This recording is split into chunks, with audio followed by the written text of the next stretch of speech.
It is not required for a middle school graduate to hand over. I'll ask the elite with college degrees. You're fired, then. Johnson laughed savagely, and Williams, his toady, did the same. You're correct. You are useless as long as we college grads are present. After giving them both a close look, I declared, this will have serious consequences. However, they merely exchanged glances and chuckled. I had not seen Johnson for a long time till I retired. He appeared gaunt. Johnson caught me in front of the ticket gate and repeatedly pleaded with me to fix the system. I don't understand what's wrong with the system, Williams stated with a sad expression as I turned to face him. He didn't, of course. A college degree isn't enough to handle that system. However, I was no longer among them. I'm not sure. You must solve it on your own. I don't feel sorry for people who made fun of me for finishing middle school. That business might not survive long at this rate. As I passed through the ticket barrier, I thought. My name is James Smith, and I work at an office. I am 41. I oversee the data analysis division of Company A, which supplies industrial indirect materials. The procurement of materials used by construction businesses on a daily basis, such as glass windows for apartment entrances and blue tops for construction, is managed by an industrial indirect materials company. Order fulfillment for customers is more difficult than it seems. For instance, an Italian restaurant can quickly go to a local grocery to purchase more olive oil if they run out during business hours, allowing them to keep serving patrons. They can still serve Italian food, at least. However, work will stop if 10 tons of concrete are required and there is no cement available, which you cannot just buy at a store. Company A has an order forecasting system to avoid these kinds of scenarios, and the important data is handled by my data analysis department. The sales department frequently believes that we only gather unintelligible data, although that is not at all the case. Actually, our department is the company's lifeblood. The management team and President Jones are fully aware of this, which is why they want me to attend the monthly executive meetings and share my thoughts. Johnson, the recently hired sales manager, is the one who objects to this treatment, though. The newly hired Johnson was given a chance to introduce himself during this month's executive meeting. Johnson is my name. I worked for Corporation B, a significant trade corporation, after graduating from Boston University. On the first of the month, I started working here as the sales manager.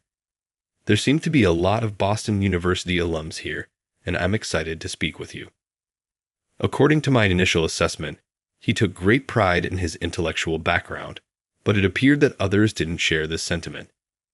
The fact that I just have a middle school certificate may have contributed to my feelings.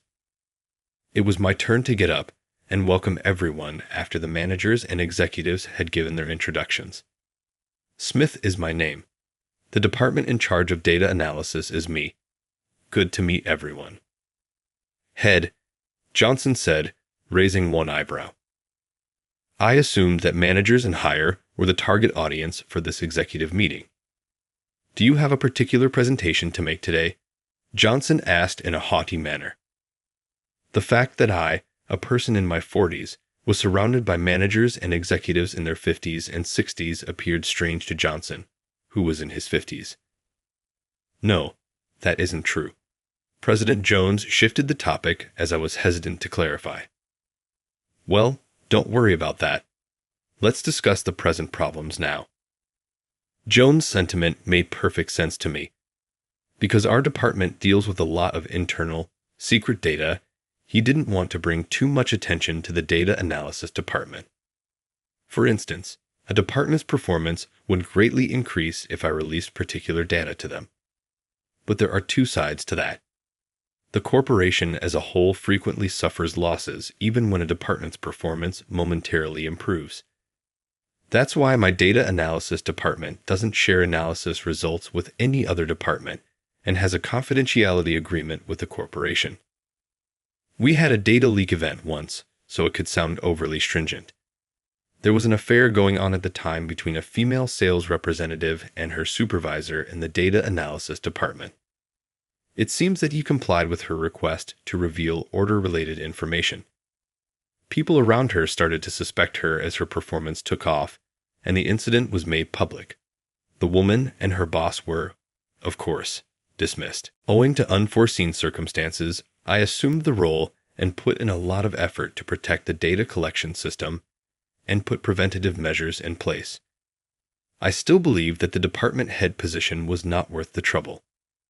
To avoid any events like data leaks, our department reports directly to the president, even though it is officially a part of the sales department. Johnson was upset, though, that I didn't respond to his query and that the president stood up for me. He began interacting with me in an obnoxious manner after the meeting. "Give me a moment, please." I was teaching my subordinates one day when Johnson burst into the room without knocking. Even the sales manager is prohibited from entering the data analysis department's room without authorization for security reasons. Johnson, however, appeared utterly indifferent. Johnson grinned and posed an unexpected query as I moved forward. "Smith, could you tell me where you're from?" I believed that I had misheard. Who, while at work, inquires about someone's hometown? However, he remained my boss, so I responded solemnly, "I'm from Louisville, but why does that matter?" "No, that's not what I mean," Johnson said, raising his voice as he clicked his tongue. "Could you tell me where you attended school? You must have graduated from a reputable university because you attend executive meetings and the president has such high regard for you, right?" Johnson kept grinning. I could only answer honestly, even though I knew he already knew the answer. It didn't need to be concealed. In Louisville, I went to a public middle school. Back then, I didn't attend college. Johnson grinned and began to nag at me. Thus, that is accurate. Smith doesn't even have a high school degree, according to what I've heard from other supervisors. I couldn't believe it because I've only ever had postgraduates or college grads as subordinates. Well, it's unbelievable that someone in this organization actually doesn't have a degree or a high school diploma. I initially tried to keep quiet and go back to work because I've been made fun of for similar reasons numerous times previously. However, Johnson continued, "You are technically one of my subordinates because your department is a component of the sales department. You become responsible if something goes wrong because you only completed middle school. As you know, there are a lot of these examples. Are you suggesting that I'll cause trouble?" I responded, a little irritated. Johnson gestured toward me as though he had discovered my vulnerability. "You see, I mean it. Diploma-less people aren't exactly submissive. I was just wondering why you don't have a diploma. Were you impoverished, incarcerated, or something?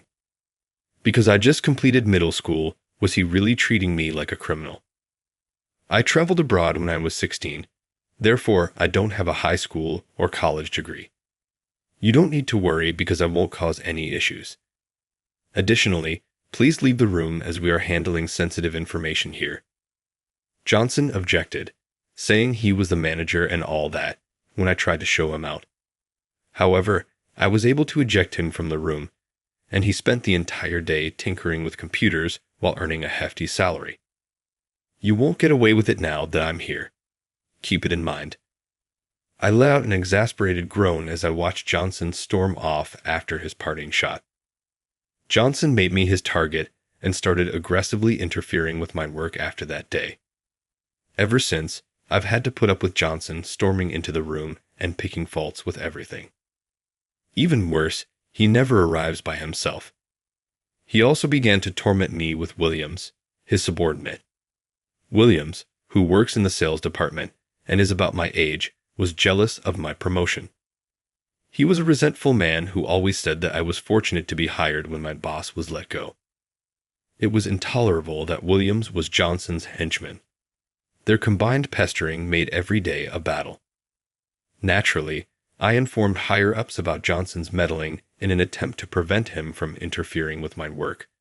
but Johnson deftly exploited the company's Boston University alumni network to spread false information about me. "I just sat about my subordinates and did no work myself," he said, "and I didn't add to the system's forecasts." Without my awareness, these vicious and unfounded stories began to circulate across the organization. Many others distanced themselves from me because they believed Johnson's statements because of their strong academic ties. I repeatedly complained about Johnson's verbal harassment, but it was ignored. In the end, I had to deal with more abuse from Johnson and Williams each day than actual data. Johnson approached me that day and insisted that I give data analysis about the customers of the sales department. "Are you not in charge of data analysis? As data professionals, why don't you want to support the sales division that generates the company's income? Do you lack loyalty?" Johnson's request would make sense in a different organization, but the order forecasting system is the main emphasis of my data analysis department. We don't have enough time to make graph data for meetings with the sales department. Williams went right in when I firmly refused. "Is that actually a good idea in your opinion? You know what happens if Johnson doesn't agree with you, even if the president does? Johnson has a lot of connections with OKO University alumni." "So what?" I watched Williams smirk, confused by what he had said.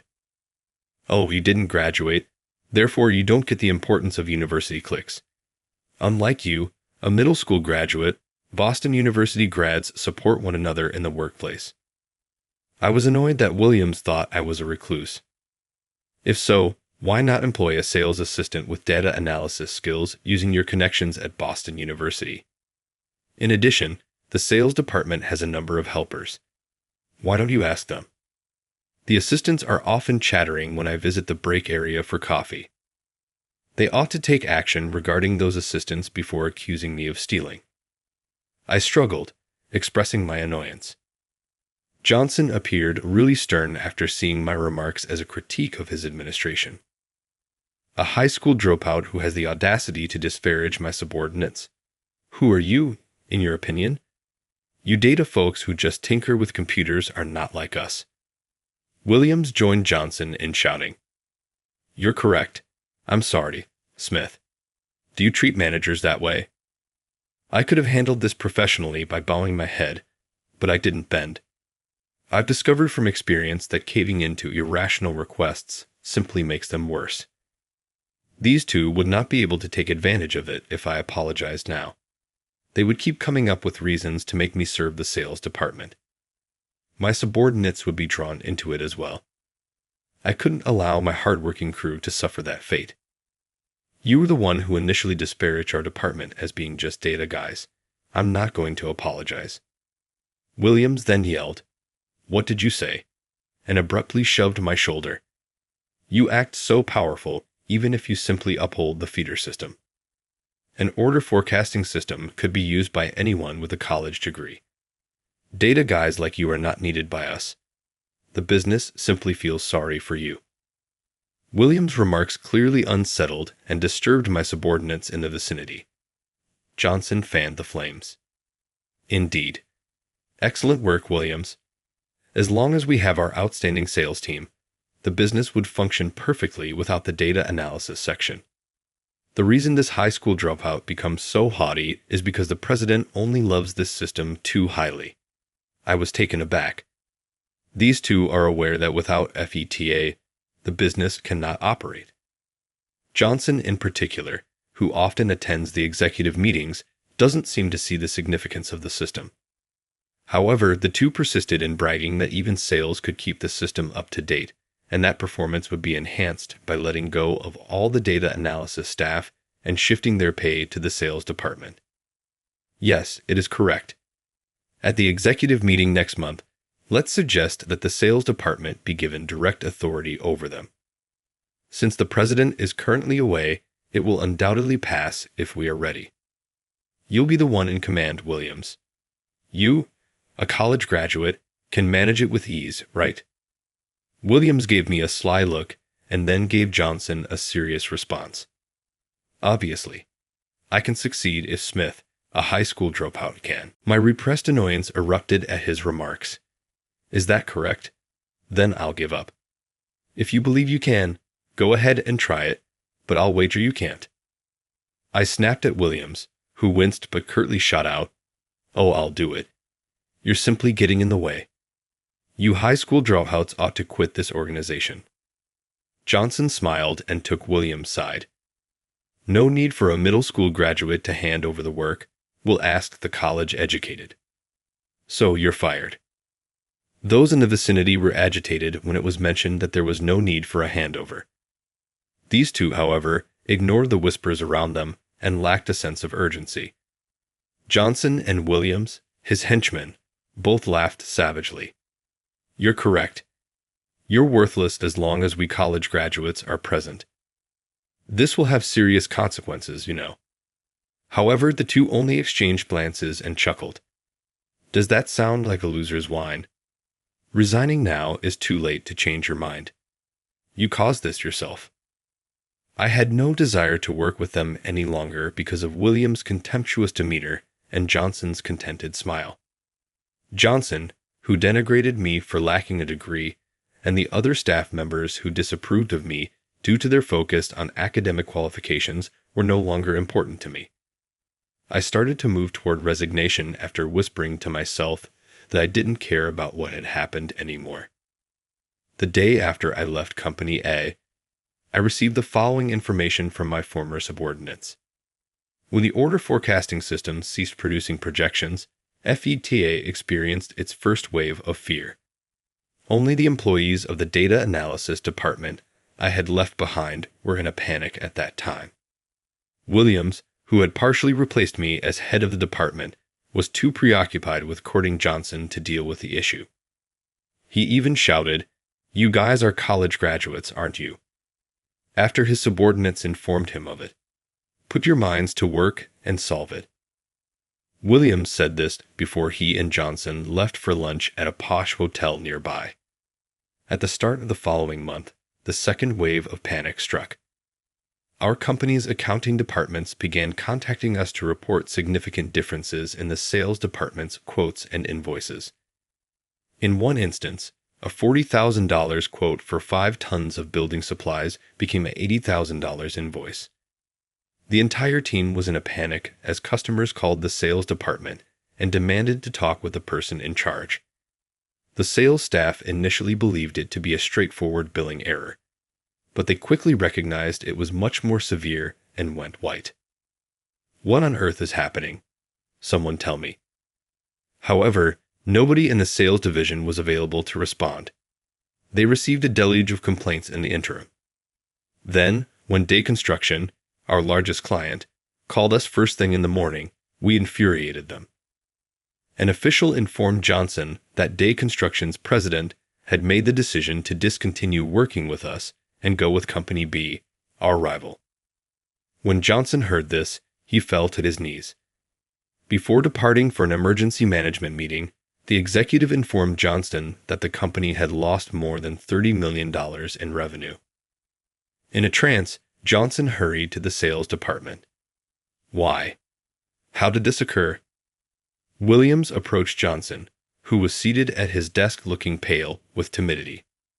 "Boss, a few subordinates said that without Smith, the system wouldn't work." Perhaps Smith was the secret to the system, but I ignored them since I assumed they were just complimenting their former boss. Johnson shouted, "That can't be," as he gazed up. Just because a middle school graduate left, how could this have happened? Williams went silent and appeared uncomfortable. "There's no choice," Johnson murmured after a while. "He will gladly return if we offer to return him to his previous position." "How about me? What will become of me?" Williams' face fell in anguish as he begged. Johnson, however, ducked his eyes. "You are to blame for not assuming control in a suitable manner. Simply accept that you will resume your usual job duties.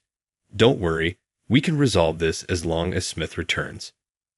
Williams began searching for me, clinging to those words like a man drowning to a straw. In actuality, I had correctly anticipated that this mayhem would ensue upon my resignation. These two believed that FETA was merely a standard order management system, but its forecasting capabilities are what give it its true power. For this reason, company has spent $50 million to put it into effect. But for the system to work properly, data is required.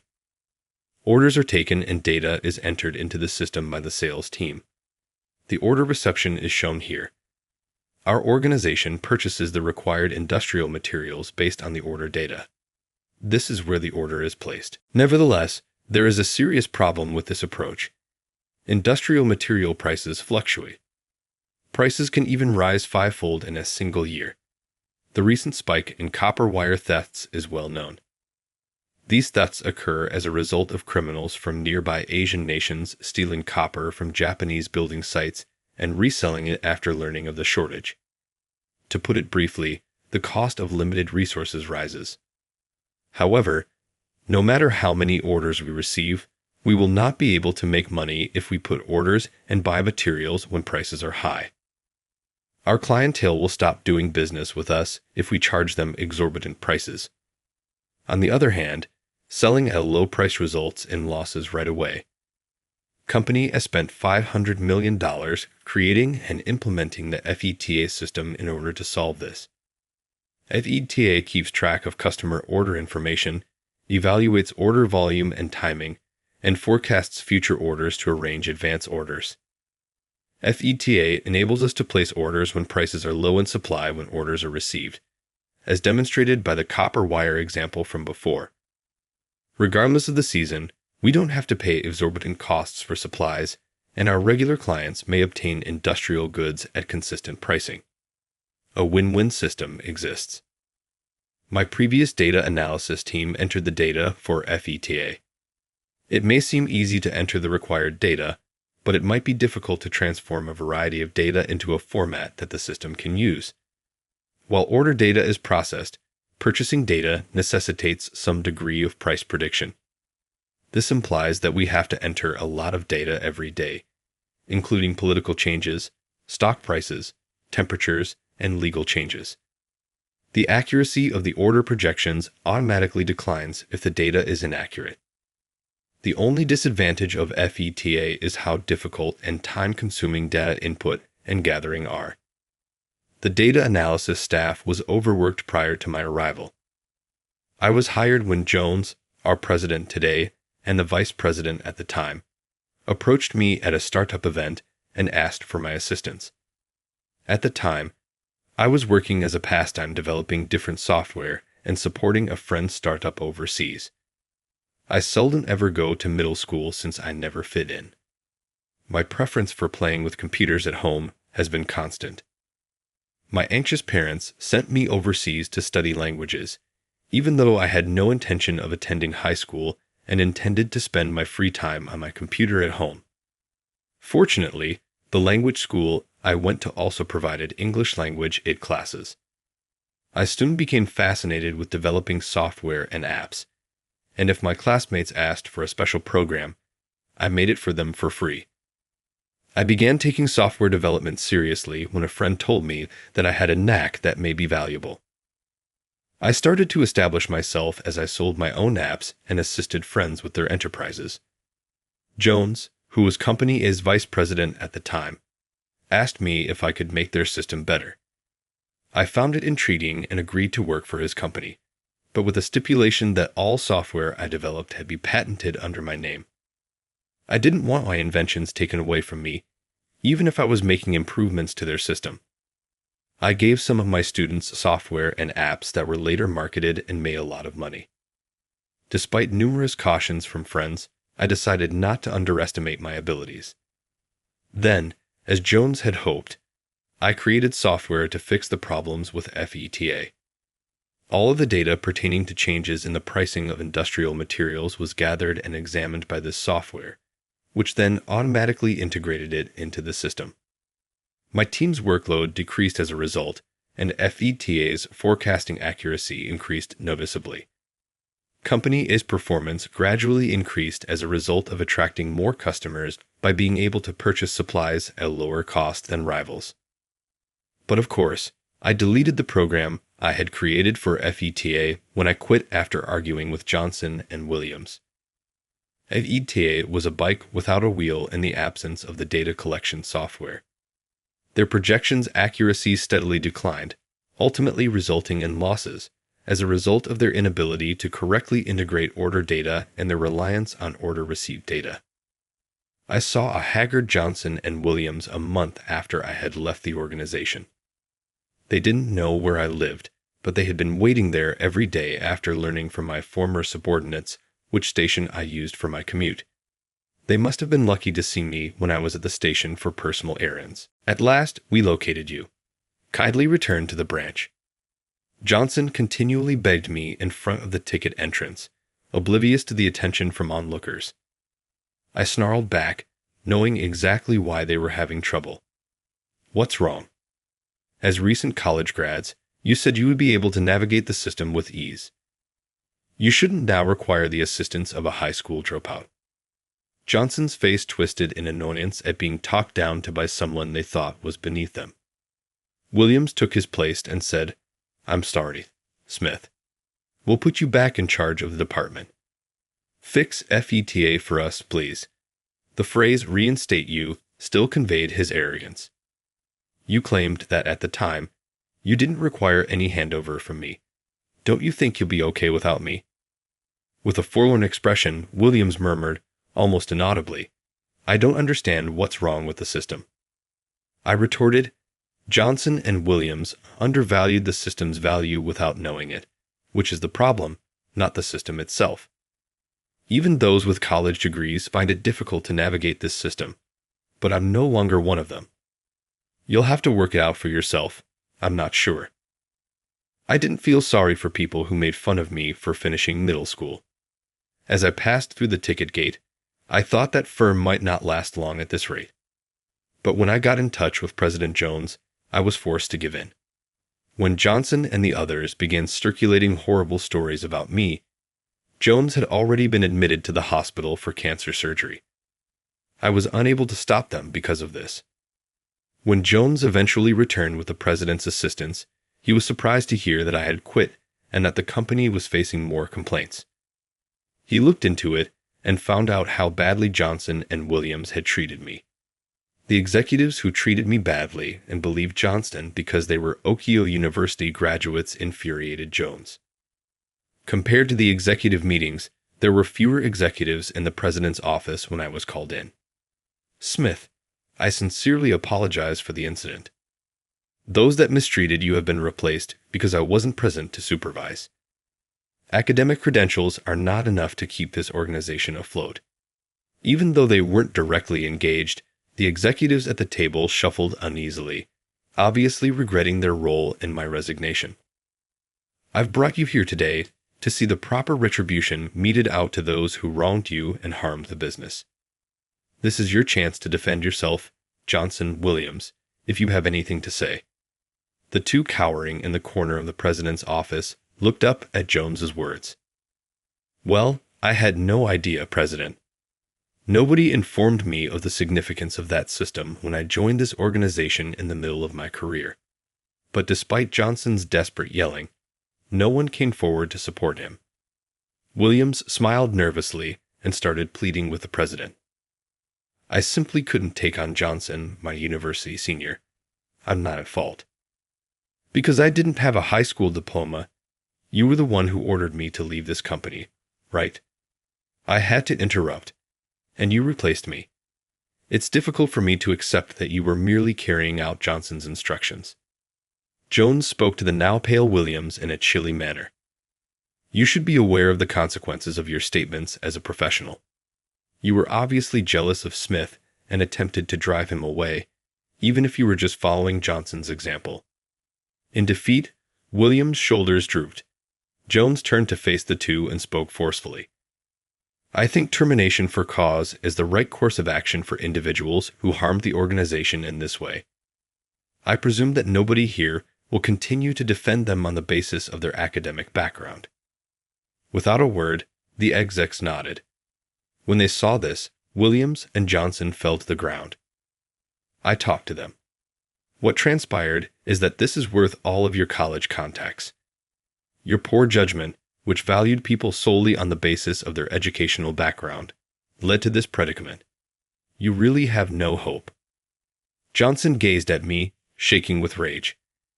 "This would not have occurred if you had adequately conveyed to me the significance of the system.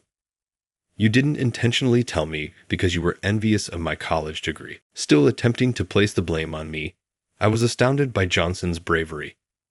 Williams, who had been accusing Johnson, now became enraged with me. "You're correct. This wouldn't have occurred if you had left the appropriate handover paperwork." I gave a shrug. "It was you who claimed that a middle school graduate didn't need to hand you over any money. Your college degree is useless if you can't even recall what you've said." Jones cast a scornful glance down at the two. "It's unfortunate that we've hired individuals just like you. I'll make sure the hiring department knows that they shouldn't hire fools based solely on their degrees from now on." The arrogant couple was obviously taken aback by the president's remarks. The executives silently ushered them out of the room, their shoulders hunched. Williams and Johnson were let go. The substantial harm they inflicted on the business and their demeaning actions toward me were the causes. A civil case resulted from my former subordinates' collective reporting of the insults to the president, which included documented proof of the verbal abuse. According to reports, Johnson and Williams are currently having difficulty finding a lawyer who is willing to defend them, and it is likely that they will not get one. They will probably have to spend all of their savings if they lose because they will have to compensate the business and myself with hefty sums. No other business will recruit them because of the reasons for their termination. Having fallen from grace, their once trustworthy Boston University connections are now worthless. They have no other choice and go about their daily lives fearing the day the court would require them to make the payment. I made the decision to make amends after talking to Jones. I became aware that my decision to leave without first consulting the president was ill-advised, since I was fed up with being made fun of for not having a high school degree. I graciously declined Jones' offer of the open vice president post. I've come to the realization that I'm not cut out for a corporate setting that prioritizes seniority and academic credentials because of the current unrest. Rather, I consented to provide the theater a 1-year license to utilize my proprietary software. I charged a leasing fee for it, of course. I consented to get together with my former subordinates from the data analysis department and give them a lecture on the software's operation after work hours as part of the aftercare. All of them are capable, and after they understand the advice I provide them, they ought to be able to develop comparable software and include it into the theater.